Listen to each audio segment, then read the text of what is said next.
Apocalipse 14, versículos 6 e 7.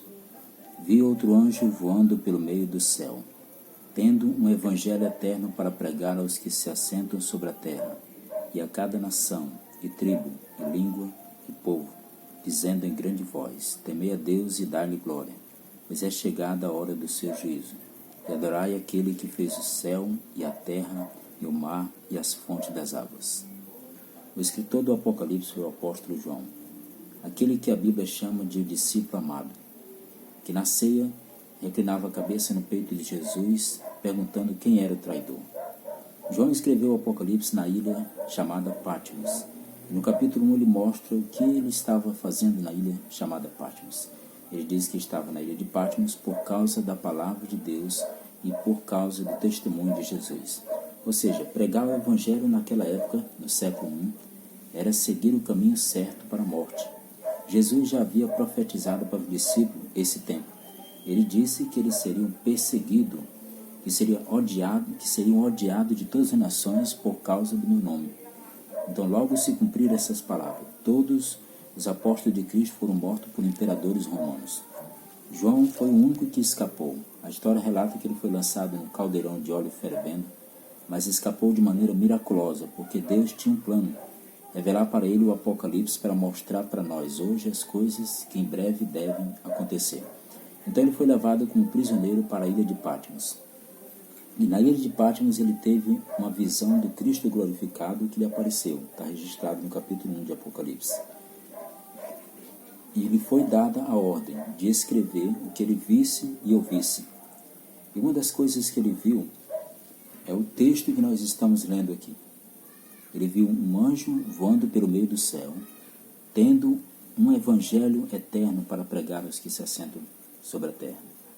E ele ouviu a mensagem que esse anjo deveria proclamar: temei a Deus e dai-lhe glória, pois é chegada a hora do seu juízo, e adorai aquele que fez o céu e a terra e o mar e as fontes das águas. O Apocalipse foi escrito no final do século I. Estamos no início do século XXI. Então, há quase 2000 anos. Então, nesse tempo, agora, nesse momento, está se cumprindo essa profecia. Existe um anjo voando pelo meio do céu, tendo um evangelho eterno para pregar aos que moram na terra. Agora, a pregação do evangelho não foi confiada aos anjos. A profecia, ela é simbólica. E na profecia simbólica, um anjo representa um mensageiro ou uma mensagem. Então existe um mensageiro. Esse mensageiro não é um anjo no sentido literal. Em Hebreus 1,13 diz que os anjos são espíritos ministradores enviados para serviço a favor dos que hão de herdar a salvação. Eles não pregam o evangelho diretamente, mas eles foram enviados para serviço a favor dos que hão de herdar a salvação. A obra de pregar o evangelho foi confiada ao ser humano. Cristo deu aos discípulos a grande comissão e apresentou a pregação do evangelho no mundo todo como um sinal da sua vinda. Será pregado este evangelho do reino em todo o mundo, então virá o fim. Então, esse anjo representa um movimento religioso onde pessoas que foram salvas pela graça de Deus, redimidas pelo sangue de Cristo Jesus, têm agora a missão de pregar essa boa nova, o evangelho. E prega o evangelho no contexto dessa mensagem: temei a Deus, ou seja, aproxime-se de Deus com reverência e respeito, e dai-lhe glória. Como podemos dar glória a Deus? Dar glória a Deus vai além de dizer glória a Deus. Dar glória a Deus significa refletir o caráter de Deus. E nós refletimos o caráter de Deus quando o apóstolo Paulo diz: que comais ou bebais ou façais qualquer coisa, fazei tudo para a glória de Deus. Então nós refletimos o caráter de Deus, nós damos glória a Deus quando a gente come e bebe aquilo que é bom para a nossa saúde. Quando a gente guarda os mandamentos. Porque ele diz que comais, o apóstolo Paulo diz, que comais ou bebais ou façais qualquer coisa. quando diz temei a Deus e dá-lhe glória, porque vinda é a hora do seu juízo, a gente entende que está se referindo exatamente à obediência aos mandamentos. Quando a gente prega Eclesiastes 12, 13 e 14 e compara com Apocalipse 14, 6 e 7, a gente vê a semelhança. Lá em Eclesiastes 12, 13 e 14 diz: de tudo que se tem ouvido, a suma é: teme a Deus e guarda os seus mandamentos, porque isto é o dever de todo homem. Porque Deus há de trazer a juízo toda obra, quer seja boa, quer seja má. Então lá diz: temei a Deus e guarda os seus mandamentos, porque este é o dever de todo homem. E aqui diz: teme a Deus e dá-lhe glória. Então isso significa que temer a Deus e dar glória é a mesma coisa de dizer: teme a Deus e guarda os seus mandamentos. Porque vinda é a hora do seu juízo. Por que faz referência ao juízo? Porque temos que temer a Deus e guardar os seus mandamentos? Porque está chegando a hora do juízo. E no juízo nós seremos julgados conforme nossas obras. A norma de julgamento vai ser a lei. Em Tiago 2,12 diz: falai de tal maneira, e de tal maneira procedei como aqueles que hão de ser julgados pela lei da liberdade. Então esse texto de Tiago 2,12 claramente mostra que no juízo nós seremos julgados pela lei. Essa vai ser a norma de julgamento. Por isso diz: falai de tal maneira, e de tal maneira procedei.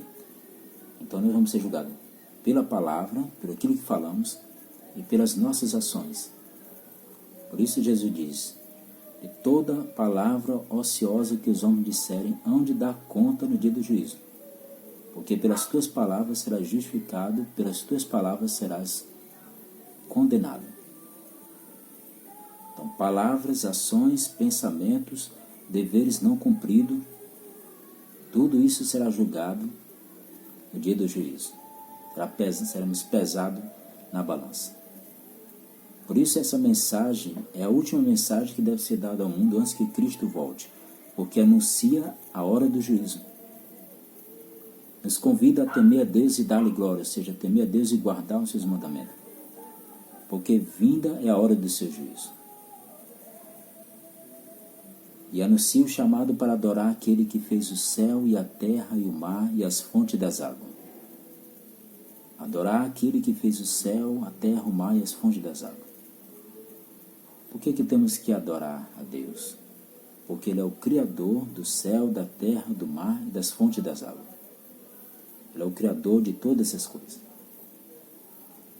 Agora, de todos os mandamentos da lei de Deus, tem um que aponta para Deus como Criador do céu e da terra. Esse é o quarto mandamento. Em Êxodo 20, versículo 8 a 11, está esse mandamento. Lá começa dizendo: lembra-te do dia de sábado para o santificar. 6 dias trabalharás e farás toda a tua obra, mas o 7º dia é o sábado do Senhor teu Deus. Não farás nenhum trabalho, nem tu, nem o teu filho, nem a tua filha, nem o teu servo, nem a tua serva, nem o teu animal, nem o forasteiro das tuas portas para dentro. Porque em 6 dias fez o Senhor os céus e a terra, o mar e tudo que neles há. É o 7º dia descansou. Por isso o Senhor abençoou o dia de sábado e o santificou. Então lá no mandamento do sábado, diz por que eu tenho que descansar no 7º dia. Porque Deus criou o céu, a terra, o mar e tudo que neles há. E nessa mensagem aqui do primeiro anjo, essa mensagem de Apocalipse 14, 7, nós somos chamados a adorar aquele que fez o céu e a terra e o mar e as fontes das águas. O motivo por que eu tenho que adorar a Deus é o mesmo motivo por que eu tenho que descansar no 7º dia. Porque Deus criou o céu e a terra e o mar e tudo que neles há. Então essa mensagem é uma mensagem atual. É uma mensagem como a mensagem que foi proclamada por Noé. Durante 120 anos Noé pregou que haveria um dilúvio. E Cristo, quando apresentou os sinais da sua vinda, ele disse que assim como aconteceu nos dias de Noé, assim será a vinda do Filho do Homem. Nos dias anteriores ao dilúvio, o povo comia, bebia, casava, dava-se em casamento, até o dia em que Noé entrou na arca e ninguém percebeu, senão quando veio o dilúvio levou a todos. Ou seja, a preocupação do povo antediluviano era com as coisas secundárias, mas com a palavra, com a mensagem pregada por Noé, eles não estavam preocupados. Para eles, Deus estava lá e eles aqui, eles estavam preocupados só com o que comer, o beber, o vestir. Enquanto Noé pregava, eles chamavam Noé de escarnecia da mensagem de Noé. Eles zombavam da mensagem. E aí Cristo diz, assim será também a vinda do Filho do Homem. Ou seja, o povo vai estar preocupado com o que comer, com o que beber, com o que vestir. O mundo vai estar preocupado com as coisas secundárias, com agradar ao homem. E vai estar rejeitando o chamado de Deus para o arrependimento. Essa mensagem é representada por um anjo voando pelo meio do céu. Por quê? Para representar a rapidez com que essa mensagem deve ser levada. É uma mensagem urgente. O destino do mundo depende da forma como recebe essa mensagem. Então esse é o significado do anjo voando pelo meio do céu. É a rapidez com que essa mensagem deve ser levada. É a última a ser dada ao mundo antes que Cristo volte. E a grande voz com que ela é proclamada a cada nação, e tribo, língua e povo, representa a extensão mundial dessa mensagem. É uma mensagem que deve ser pregada no mundo todo. E ela vai ser levada não tanto por argumentos, mas até o final, até próximo da volta de Cristo, ela vai ser levada pelo poder e a convicção do Espírito Santo.